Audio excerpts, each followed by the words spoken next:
Good morning. आज हम पढ़ेंगे फूड चेन और फूड वेब के बारे में, खाद्य श्रृंखला व खाद्य जाल के बारे में।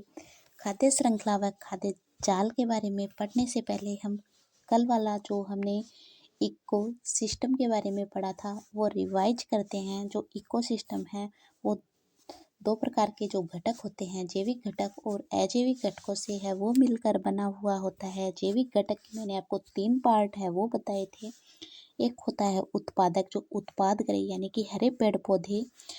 फिर मैंने बताया था आपको उपभोक्ता और उपभोक्ता के मैंने आपको 3 पार्ट है वो बताए थे।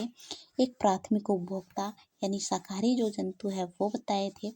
यानी उत्पादक के बाद में आएगा प्राथमिक उपभोक्ता। प्राथमिक उपभोक्ता है, उसके बाद में आएगा द्वितीयक उपभोक्ता यानी कि मांसाहारी जंतु। और जो तृतीयक उपभोक्ता है उसके बाद मैंने आपको बताया था कि ये सर्वाहारी जो जंतु होते हैं जैसे कि मनुष्य है। फिर मैंने आपको अपघटक बताया था कि अपघटक जैसे कि मृत कार्बनिक जो पदार्थ होते हैं उनसे अपना पोषण है वो प्राप्त करते हैं, वो होते हैं अपघटक। जो जब ये प्राथमिक उपभोक्ता, उत्पादक और जो प्राथमिक उपभोक्ता, द्वितीयक उपभोक्ता और तृतीयक उपभोक्ता जब एक क्रम के रूप में जब व्यवस्थित हो जाते हैं तो उसे कहते हैं फूड चेन, खाद्य श्रृंखला। तो अब हम पढ़ेंगे खाद्य श्रृंखला के बारे में। जो पारिस्थितिकी तंत्र में भोजन के लिए प्रत्येक जीव एक निश्चित क्रम में स्थित होते हैं, यह क्रमबद्धता ही है वो कहलाती है फूड चेन। खाद्य श्रृंखला में T1 मतलब होता है उत्पादक, फिर प्राथमिक उपभोक्ता होता है वो T2 होता है, जो द्वितीयक उपभोक्ता है वो होता है T3 और जो तृतीयक उपभोक्ता है वो होता है T4 यानी कि प्रोड्यूसर। फिर प्राइमरी कंज्यूमर, फिर सेकेंडरी कंज्यूमर और फिर लास्ट में आता है थर्ड कंज्यूमर। जो फूड चेन होती है वो होती है 3 प्रकार की। ग्रेजिंग फूड चेन यानी चारण खाद्य श्रृंखला। चारण खाद्य जो श्रृंखला होती है वो चरने के आधार पर है वो मानी जाती है। चारण खाद्य श्रृंखला, यह खाद्य श्रृंखला चरने के आधार पर होती है, जिसमें यह जो खाद्य श्रृंखला होती है वो वनस्पतियाँ होती हैं यानी कि हरे पेड़ पौधे होते हैं, उनसे प्रारंभ होकर चरने वाले जंतुओं से गुजरती हुई मांसाहारियों तक है वो पहुंचती है। यानी कि ये जो खाद्य श्रृंखला है वो हरे पेड़ पौधों से है वो शुरू होगी और चरने वाले जो जंतु हैं यानी कि ये होगी चरने वाले जंतुओं से शुरू होकर मांसाहारियों तक है वो पहुंचेगी। तो जो उत्पादक हो गए यानी कि हरे पेड़ पौधे, फिर आएगा प्राथमिक उपभोक्ता, फिर आएगा द्वितीयक उपभोक्ता और फिर आएगा तृतीयक उपभोक्ता। यानी घास है वो हो गई उत्पादक, यानी कि घास है वो अपना जो भोजन है वह स्वयं बनाएगी। उसके बाद घास को कौन खाएगा? हिरन। फिर हिरन को कौन खाया जाएगा? भेड़िया। और भेड़िया को कौन खाया जाएगा? शेर। यानी कि ये घास चरने वाले जो जंतु हैं यानी कि हिरन है वो चर रहा है, उससे प्रारंभ होकर मांसाहारियों तक है वो जाती है, वो होती है ग्रेजिंग फूड चेन। जो जलीय वनस्पति है, जलीय वनस्पति को खाती कौन है? मछली। और मछली को कौन खा जाता है? कछुआ। और कछुए को खा जाता है गिद्ध। तो यह हो गई ग्रेजिंग फूड चेन यानी चारण खाद्य श्रृंखला। खाद्य जो श्रृंखला होती है उसमें एक श्रृंखला है वो बन जाती है, इस कारण इसे है वो जो ये खाद्य श्रृंखला है वो कहते हैं। अब हम बात करेंगे जो परजीवी जो खाद्य श्रृंखला है, पैरासिटिक जो फूड चेन है उसके बारे में। जो परजीवी खाद्य श्रृंखला है यानी कि लास्ट में है वो परजीवी है, उसके ऊपर है वो खत्म होने वाली जो श्रृंखला होती है उसे परजीवी खाद्य श्रृंखला है वो कहते हैं।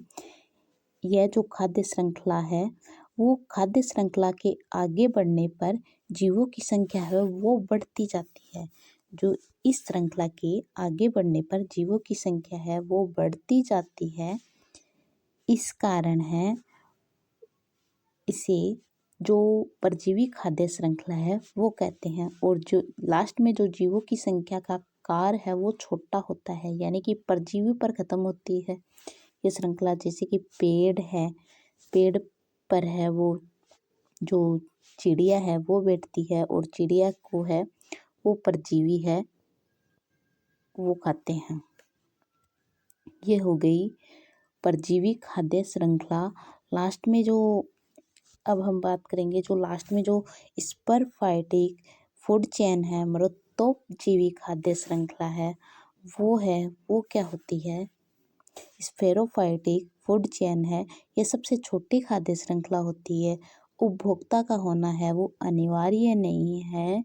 इस खाद्य श्रृंखला के अंतर्गत जो घास है यानी उत्पादक से सीधे किसमें बदल गई, अपघटक में है वो बदल गई ये खाद्य श्रृंखला। यानी कि हमने 3 खाद्य श्रृंखला की वो बात की, जिसमें चारण जो खाद्य श्रृंखला है उसके अंतर्गत ये चरने वाले जंतु से प्रारंभ होगी और लास्ट में है वो मांसाहारियों तक पहुंच जाएगी। इसे कहते हैं ग्रेजिंग खाद्य श्रृंखला। जबकि पैरासिटिक फूड चेन है जो परजीवी पर है वो खत्म होगी, यानी कि शुरू में बड़े से स्टार्ट होगी और लास्ट में बहुत सारे छोटे छोटे जंतुओं पर है वो खत्म होने वाली जो श्रृंखला होती है वो होती है परजीवी। यानी परजीवी जो जंतु होते हैं वो तो बहुत ही छोटे होते हैं। कल मैंने आपको परजीवी है उसके बारे में बताया था कि जो परजीवी है ये काफ़ी छोटे होते हैं, जीव होते हैं जो कि परपोषी के ऊपर है वो पाए जाते हैं। मनुष्य और जुएं का जो संबंध बताया था मैंने, जो जुएं होती हैं वो होती है परजीवी, और जबकि जो मनुष्य होता है वो होता है परपोषी। एक स्पोरोफाइटिक फूड चेन के बारे में है, वो होती है थर्ड, यानी इसके अंतर्गत है वो उपभोक्ता की आवश्यकता है, इसके अंतर्गत है वो नहीं होती। जिसमें घास उत्पादक से सीधे किस में बदल जाएगी, अपघटक के अंतर्गत है वो बदल जाती है ये खाद्य श्रृंखला।